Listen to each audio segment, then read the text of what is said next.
شہر کے اندر عورتوں میں درس و تدریس کا چلتا ہے، اسی میں سے ایک کڑی منظر بھائی نے یہاں اپنے گھر پہ رکھی ہے۔ آج کا درس جو ہے وہ 3 باتوں پر ہوگا۔ کامیابی کے 3 راز، یعنی وہ 3 چیزیں، وہ 3 عمل جو انسان دنیا میں کر لے تو کرنے کے بعد اللہ تعالیٰ نے ان انسانوں سے وعدہ کیا ہے کہ جنت تمہاری ہے۔ لہذا پروگرام کے شروع سے پہلے اللہ کے نبی صلی اللہ علیہ وسلم کی حدیث پر عمل کرتے ہوئے میں اس پروگرام کی آغاز کے لیے قاری نثار احمد کو دعوت دیتا ہوں، موصوف قرآن مجید کی تلاوت سے اس پروگرام کا آغاز کریں۔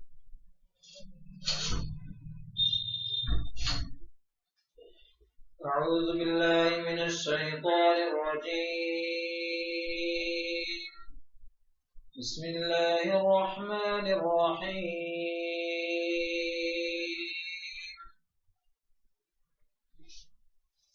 ان الذين قالوا ربنا الله ثم استقاموا تتنزل عليهم الملائكة ألا تخافوا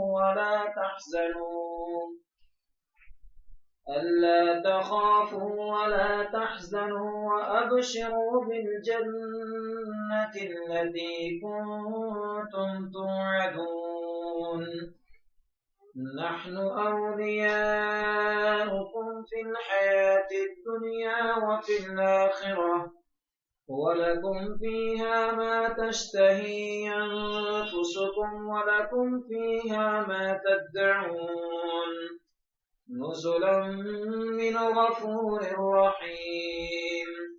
ومن أحسن قولا ممن دعا إلى الله وعمل صالحا وقال إنني من المسلمين۔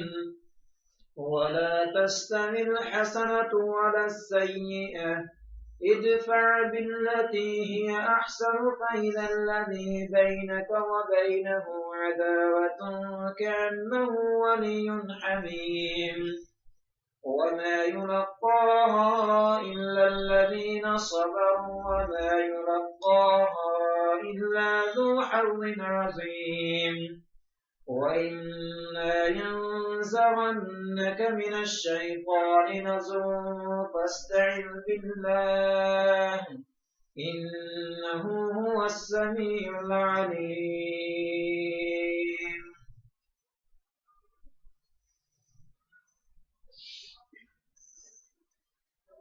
الحمد للہ رب العالمین والعاقبۃ للمتقین والصلاة والسلام علی رسولہ الامین، اما بعد۔ اعوذ باللہ من الشیطان الرجیم، بسم اللہ الرحمن الرحیم۔ قد افلح من تزکا وذکر اسم ربہ فصلی بل تؤثرون الحیاة الدنیا والآخرۃ خیر وابقی۔ وقال النبی صلی اللہ علیہ وسلم الکیس من دان نفسہ وعمل لما بعد الموت والعاجز من اتبع هواه وتمنى على الله، رواہ ابن ماجہ فی کتاب الزہد۔ اللہم صلی علی محمد وعلی آل محمد کما صلیت علی ابراہیم وعلی آل ابراہیم انک حمید مجید۔ اللہم بارک علی محمد وعلی آل محمد کما بارکت علی ابراہیم وعلی آل ابراہیم انک حمید مجید۔ اسلامی ماں اور بہنوں، قرآن مجید فرقان حمید کی سورہ اعلیٰ کی ایک مختصر سی آیت آپ کے سامنے پڑھی۔ اکثر و بیشتر مائیں بہنوں کو یہ صورت یاد ہوگی، سبح اسم ربک الاعلیٰ، اسی کی یہ آیت ہے قد افلح من تزکا، اور آج کا درس اسی آیت کے مطابق۔ اس آیت کے اندر اللہ تعالیٰ نے ان خواتین کا ذکر کیا ہے، ان عورتوں کا ذکر کیا ہے، ان مردوں کا ذکر کیا ہے جو بروز قیامت کامیاب ہوں گے، جن کو ان کا نامہ اعمال ان کے سیدھے ہاتھ میں ملے گا، قبر کے عذاب سے محفوظ رہیں گے، جہنم سے محفوظ رہیں گے، جو جنت کے مستحق ہوں گے، ان لوگوں کا ذکر کیا ہے۔ اور 3 چیزیں بتائی ہیں کہ جس آدمی نے، جس عورت نے ان 3 چیزوں کو اپنا لیا وہ کامیاب ہو گیا۔ اللہ رب العالمین نے ارشاد فرمایا قد افلح من تزکا، وہ عورت کامیاب ہو گئی، وہ مرد کامیاب ہو گیا، من تزکا جس نے اپنے نفس کا محاسبہ کیا، اپنے نفس کو پاک و صاف رکھا۔ نفس کا محاسبہ ہر مرد اور ہر عورت کے لیے ضروری ہے، کیونکہ جب کوئی عورت اپنے نفس میں اس بات کا خیال کرتی ہے، محاسبہ کرتی ہے کہ میری نمازیں کتنی ہیں، قرآن مجید کی تلاوت کتنی ہے، ذکر و اذکار کتنے ہیں، نیکیاں کتنی ہیں، برائیاں کتنی ہیں، اسی کا نام ہے نفس کا محاسبہ۔ جس طریقے سے ایک دکاندار، ایک تاجر اپنے مال کا محاسبہ کرتا ہے کہ میں نے اتنا پیسہ لگایا، مجھے اس میں کتنا نقصان اور کتنا فائدہ ہوا۔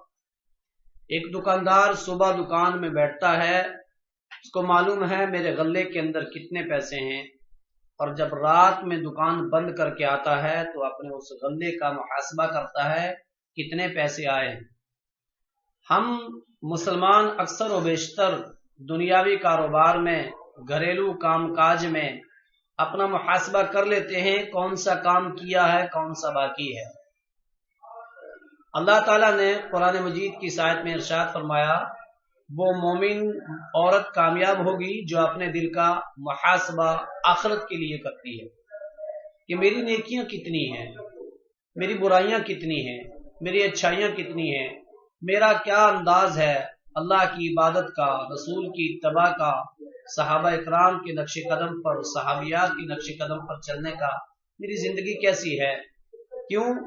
اللہ کے نبی صلی اللہ علیہ وسلم نے فرمایا اعمار امتی ما بین 70 الی 60 سنہ واقلهم من یجوز ذلک، میری امت کی مرد اور عورتوں کی عمریں زیادہ سے زیادہ 60 سے 70 سال، اس 60-70 سال میں زیادہ لوگ چلے جاتے ہیں، وَأَقَلُّهُم مَّن يَجُوزُ ذَلِكَ، اس سے اوپر بہت کم لوگ جاتے ہیں۔ تو انسان کی موت کب آ جائے کچھ پتہ نہیں، لہذا اگر محاسبہ کرتا رہے آدمی اپنے نفس کا، ہر عورت اپنا نفس کا محاسبہ کرتی رہے کہ میری نیکیاں کتنی ہیں، تو نیکیاں محاسبے کے بعد جب کرے گی نا تو اپنے برائیوں سے بچے گی بھی۔ اس لیے اللہ تعالیٰ نے یہاں ضمانت دی ہے، گارنٹی دی ہے قد افلح من تزکا، کہ وہ کامیاب ہو گئے جنہوں نے اپنے نفس کو پاک و صاف رکھا۔ تو دل کا محاسبہ 2 طریقے سے ہوتا ہے، ایک تو ہوتا ہے کہ کوئی عورت اپنا محاسبہ عبادت کے تعلق سے کرے کہ میری عبادت کیسی ہے، اللہ کی عبادت کیسی ہے، کرتی ہوں نہیں کرتی ہوں، کرتی ہوں تو کیسے کرتی ہوں، کیا جب نماز کا وقت ملا اسی وقت پڑھتی ہوں یا اوقات مفروضہ میں پڑھتی ہوں، اس کا محاسبہ میری ماں اور بہنوں ہمارے لیے ضروری ہے۔ دوسرا دل کا محاسبہ ہوتا ہے کہ میں کس سے قطع تعلقی کی ہوئی ہوں، کس سے بات نہیں کرتی، کس پڑوسی سے، کس بہن سے، کس بہو سے، کس ساس سے، کس بہن سے، یہ محاسبہ کرے کہ میرا دل دوسرے کے بارے میں کیسا ہے، کیونکہ اللہ کے نبی صلی اللہ علیہ وسلم نے فرمایا وَصِلُ الْأَرْحَامَ، صلہ رحمیاں کرو، آپس میں مل جل کر کے رہو، قطع تعلقی نہ کیا کرو، کیونکہ جو عورت آپس میں ایک دوسرے سے ناراض ہوگی، قطع تعلقی کی ہوئی ہوگی، دل کا محاسبہ نہیں کرے گی، تو کیا ہوگا، ہر پیر کے دن اور ہر جمعرات کے دن اللہ تبارک و تعالیٰ کے ہاں 3 دن کے عمل پیش ہوتے ہیں۔ اللہ کے نبی صلی اللہ علیہ وسلم نے فرمایا تعرض الاعمال فی کل اثنین و خمیس فیغفر لکل عبد لا یشرک بی شیئا الا كانت بینہ و بین اخیہ شحناء فیقول